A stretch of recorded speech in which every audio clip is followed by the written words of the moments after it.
Hi friends, எல்லாருக்கும் வணக்கம். So இந்த வீடியோவில் என்ன பார்க்க போகிறோம்னா, லாஸ்ட் வீக்கில் வந்து நிறைய ரிசல்ட்ஸ் வந்து ஸ்டாக்ஸோட. ஸோ என்னென்ன ஸ்டாக்ஸ் வந்து பெட்டரான ரிசல்ட்ஸ் கொடுத்துருக்கு, என்னென்ன ஸ்டாக்ஸ் வந்து மோசமாக ரிசல்ட்ஸ் கொடுத்துருக்கு அப்படிங்கிறது இந்த வீடியோவில் பார்க்கலாம். ஸோ வாங்க வீடியோக்குள்ளே போகலாம். ஃபஸ்ட் எடுத்தோடனே EIH ஹோட்டல் பார்த்தோன்னா அவங்களோட சேல்ஸ் வந்து 23% வந்து இன்க்ரீஸ் ஆயிருக்கு. அப்புறம் EBITDA வந்து 56% இன்க்ரீஸ் ஆயிருக்கு. நெட் ப்ராஃபிட் 41 அண்ட் EPS பார்த்தீங்கன்னா 41% இன்க்ரீஸ் ஆயிருக்கு. ஸோ ஸ்டாக்ஸ் பார்த்தீங்கன்னா கரண்ட் 470 அந்த மாதிரி ரேஞ்சில் ட்ரேட் ஆகிட்டு இருக்கு. ஸோ அவங்களோட ஆல் டைம் கைங் பார்க்கும்போது 502 இருக்குது. ஸோ அந்த ரிசல்ட்ஸ் நல்லா கொடுத்துருக்குங்காட்டிக்கு மறுபடியும் அந்த 502 டச் பண்ண வாய்ப்பு நிறையவே இருக்குது. ஸோ நெக்ஸ்ட் ITC பார்த்தோம்னா ரெவன்யூ வந்து 10% இம்ப்ரூவ் ஆயிருந்தாலும் நெட் ப்ராஃபிட் வந்து 1% வரைக்கும் டவுன் ஆயிருக்கு. ஸோ ரீசெண்டாக FMCG கம்பெனிஸ் எல்லாமே வந்து இந்த ஸ்ட்ரகிள் வந்து ஃபேஸ் பண்ணிட்டு இருக்காங்க. ஸோ ITC பார்த்தீங்கன்னா கரண்ட்டாக 430 to 440 அந்த மாதிரி ரேஞ்சிலே வந்து கன்சால்டேட் ஆகிட்டு இருக்கு. ஸோ இந்த ஸ்டாக் வந்து இன்னுமே வந்து அப்பில் போக நிறையவே வாய்ப்பு இருக்கிறதா நாங்கள் பார்க்குறோம். ஷேர் வந்து எப்படி ரியாக்ட் ஆகுங்கிறது மார்க்கெட்டை பொறுத்து இருக்குது. நெக்ஸ்ட் ஆந்தோனி வேஸ்ட் பார்த்தீங்கன்னா இயர் ஆன் இயரில் வந்து சேல்ஸ் வந்து 4% இன்க்ரீஸ் ஆயிருக்கு. நெக்ஸ்ட் EBITDA 12%, நெட் ப்ராஃபிட் வந்து 188% வந்து இயர் ஆன் இயரில் இம்ப்ரூவ் ஆயிருக்கு. EPS பார்த்தீங்கன்னா 187% வந்து இம்ப்ரூவ் ஆயிருக்கு. ஸோ இந்த ஸ்டாக்ஸோட கரண்ட் ப்ரைஸ் பார்த்தீங்கன்னா 472 ட்ரேட் ஆகிட்டு இருக்கு. இதோட ரீசன் ஹைன் பார்க்குறப்போ 532 வரைக்கும் போக வாய்ப்பு இருக்கு.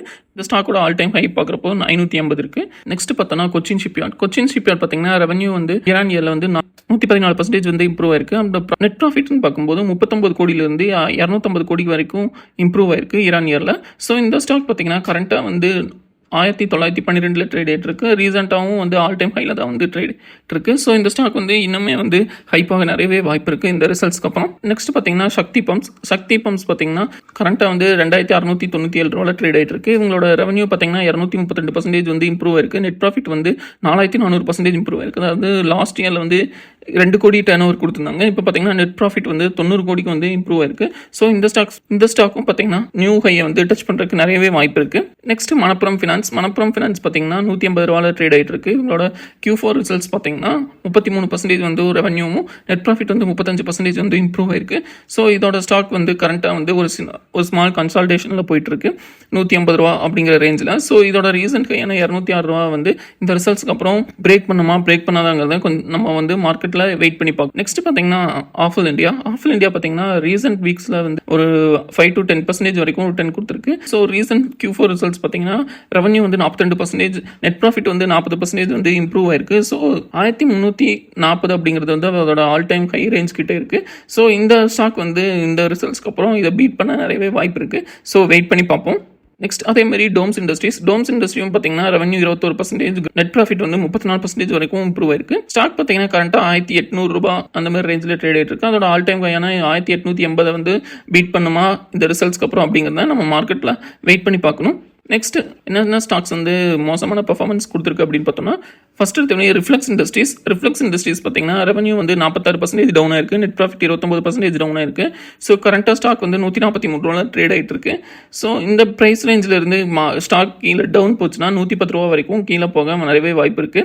நெக்ஸ்ட் வந்து ஈட் பேரி. ஸோ இந்த ஸ்டாக் வந்து ரெவன்யூ வந்து 18%, நெட் ப்ராஃபிட் வந்து 3% வந்து குறைஞ்சிருக்கு. ஸோ இந்த ஸ்டாக் வந்து ட்ரெண்ட் லைனில் ஒரு சப்போர்ட்டில் ட்ரேட் ஆகிட்டு இருக்கு. ஸோ 426 அப்படிங்கிற ப்ரைஸில் இருக்குது. ஸோ இந்த ஸ்டாக் கீழே போச்சுன்னா 500 ரூபாய் 550 ரூபா வரைக்கும் கீழே போகும் அப்படிங்கிற மாதிரி எதிர்பார்க்குறோம். போரோசில் லிமிடெட் பார்த்தீங்கன்னாலும் ஸ்டாக்கோட பர்ஃபார்மன்ஸ் வந்து ரெவன்யூ வந்து 11% டவுன் ஆயிருக்கு. நெட் ப்ராஃபிட் வந்து 77% வந்து டவுன் ஆயிருக்கு. ஸோ இந்த ஸ்டாக்கும் பார்த்தீங்கன்னா ஒரு சப்போர்ட் லைன் கிட்டே இருக்கு. ஸோ இந்த சப்போர்ட் லைனை பிரேக் பண்ணுச்சுன்னா ஸ்டாக் வந்து ஒரு 5 to 10% வந்து மேலேயோ கீழே போக நிறையவே வாய்ப்பு இருக்கு. நெக்ஸ்ட் காஃபி டே பார்த்தீங்கன்னா அவங்களோட ரெவன்யூ வந்து 4% இம்ப்ரூவ் ஆயிருந்தாலும் ப்ராஃபிட் வந்து 951% வந்து இயர் ஆன் இயரில் வந்து டவுன் ஆயிருக்கு. ஸோ இந்த ஸ்டாக்கும் பார்த்தீங்கன்னா ஒரு ஸ்மால் கன்சல்டேஷன் இருக்கு. ஒரு 60 ரூபா ரேஞ்சில் ட்ரேட் ஆகிட்டு இருக்கு. ஸோ கீழே போச்சுன்னா 40 to 45 ரூபாய் அந்த ரேஞ்ச் வரைக்கும் கீழே போக வாய்ப்பு இருக்கு. பார்த்தீங்கன்னா நசாரா டெக்னாலஜிஸ் பார்த்தீங்கன்னா ரிசல்ட்ஸ் வந்து Q4ல ரெவன்யூ வந்து growth எதுவும் இல்லை. அதே மாதிரி ஸோ நெட் ப்ராஃபிட் வந்து லாஸ்ட் இயரில் வந்து -12 crore இருந்தது. இப்போ வந்து -105 crore வரைக்கும் ரெடியூஸ் ஆயிருக்கு. ஸோ இவங்களோட கரண்ட் ப்ரைஸ்ன்னு பார்க்கும்போது 604 ரூபாயில் ட்ரேட் ஆகிட்டு இருக்கு. ஸோ இந்த ப்ரைஸில் இருந்து கீழே போச்சுன்னா அவங்களோட நெக்ஸ்ட் மேட்சஸ் சப்போர்ட்டான 451 ரூபா லோவஸ்ட் ப்ரைஸ். ஸோ அந்த ப்ரைஸையும் பிரேக் பண்ண நிறையவே வாய்ப்பு இருக்குது. ஸோ வெயிட் பண்ணி பார்க்கலாம். ஸோ இதெல்லாம் தான் லாஸ்ட் வீக்ஸில் வந்து ஒரு இம்பார்ட்டன்ட் ரிசல்ட்ஸாக நாங்கள் பார்க்குறோம். ஸோ நீங்கள் வந்து என்னென்ன ஸ்டாக்ஸ் வந்து அதாவது மிஸ் பண்ணியிருந்தேன்னா கீழே கமெண்ட் பண்ணுங்கள். ஸோ உங்களுக்கு இந்த வீடியோ யூஸ்ஃபுல்லாக இருந்துச்சுன்னா மறக்காமல் லைக் அண்ட் கமெண்ட் பண்ணுங்கள். நன்றி, வணக்கம்.